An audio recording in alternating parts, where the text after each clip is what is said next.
کے نیچے تک اس کو بھی ریجیکٹ کیا الیکشن کمیشن آف پاکستان نے. اور جب سپریم کورٹ آف پاکستان نے 13 جنوری کے تاریخی فیصلے میں اس الیکشن کمیشن کے فیصلے کی توثیق کی تو یہ بات ثابت ہو گئی کہ یہ تمام قیادت کالعدم ہے، خود ساختہ ہے. یہاں تک کہ سپریم کورٹ کے فیصلے میں صفحہ نمبر 14 میں لکھا بھی ہے کہ سیلف اپوائنٹڈ چیئرمین، یعنی خود اپنے آپ کو نامزد کردہ چیئرمین، ان کا نام بھی لکھا ہے. تو یہ قیادت کالعدم ہے، یہ خود ساختہ ہے، یہ غیر قانونی ہے. ان کا کوئی حق نہیں پہنچتا کہ پاکستان تحریک انصاف کے مستقبل کے بارے میں ایسے فیصلے کرے کہ وہ پارٹی میں ایک اور نام نہاد انٹرا پارٹی الیکشنز کا ڈرامہ کرے.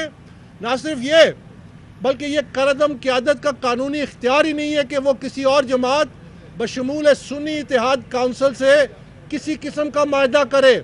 یہ معاہدہ بھی غیر قانونی ہے، یہ معاہدہ بھی کالعدم ہونے جائے گا انشاءاللہ، کیونکہ یہ ورکروں کی خواہشات کے مطابق نہیں ہے. یہ قانونی طور پہ ان کا اختیار ہی نہیں ہے کہ کسی اور جماعت سے یہ اس قسم کا معاہدہ کرے. ہم نے یہ بات بھی اس پٹیشن میں اس کا میں نے ذکر کیا ہے. ساتھ ہی ساتھ سپریم کورٹ آف پاکستان کا جو فیصلہ تھا 13 جنوری کو، اس کے بعد پاکستان تحریک انصاف نے اس فیصلے کو جو کہ انٹرا پارٹی الیکشنز کے حوالے سے تھا، اس کو سپریم کورٹ میں چیلنج کیا ہوا ہے. ہمیں اس کے نوٹسز بھی موصول ہو چکے ہیں. تو یہ معاملہ انٹرا پارٹی کا سب جوڈس ہے اور ہائیسٹ عدالت میں سب جوڈس ہے. جو معاملہ قانونی طور پہ سب جوڈس ہوتا ہے اس پہ یک طرفہ کارروائی کوئی فریق کر ہی نہیں سکتا. تو پاکستان تحریک انصاف کی نام نہاد جو قیادت ہے، خود ساختہ جو قیادت ہے، انہوں نے یہ جو انٹرا پارٹی الیکشنز کرانے کا ایک اور ڈھونگ رچایا ہے. یہ معاملہ چونکہ سب جوڈس ہے تو یہ مزید اس میں اس کی غیر قانونی حقیقت اور غیر قانونی اس کی جو حقیقت سامنے آتی ہے. ہم نے اس کا بھی ذکر کیا ہے اپنی پٹیشن میں. ساتھ ہی ساتھ جیسا کہ میں نے کہا کہ یہ قیادت جو ہے یہ چاہتی ہے کہ اسی ٹولے کے قبضے میں رہے. اب پاکستان تحریک انصاف کا یہ چوتھا انٹرا پارٹی الیکشن کرانے کا دعویٰ ہے.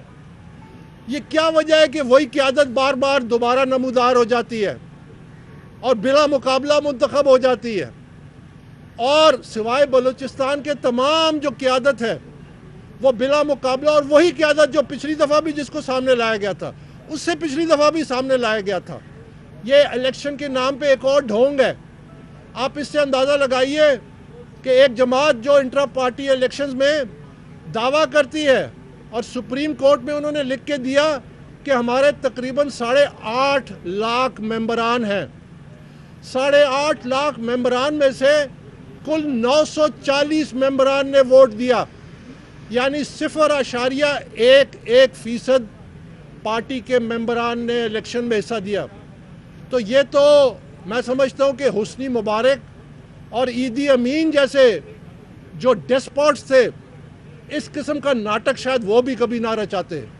وہ بھی کم از کم انہوں نے اس دفعہ یہ کوشش کی کہ اس میں جمہوریت کا ٹچ دیں، جیسے کہ یہ اور معاملات میں ٹچ دیتے ہیں، کہ ایک ڈیموکریسی کا ٹچ دینے کے لیے 940 ممبران 8.5 لاکھ میں سے ان کو موقع دیا کہ وہ ووٹ ڈال سکے.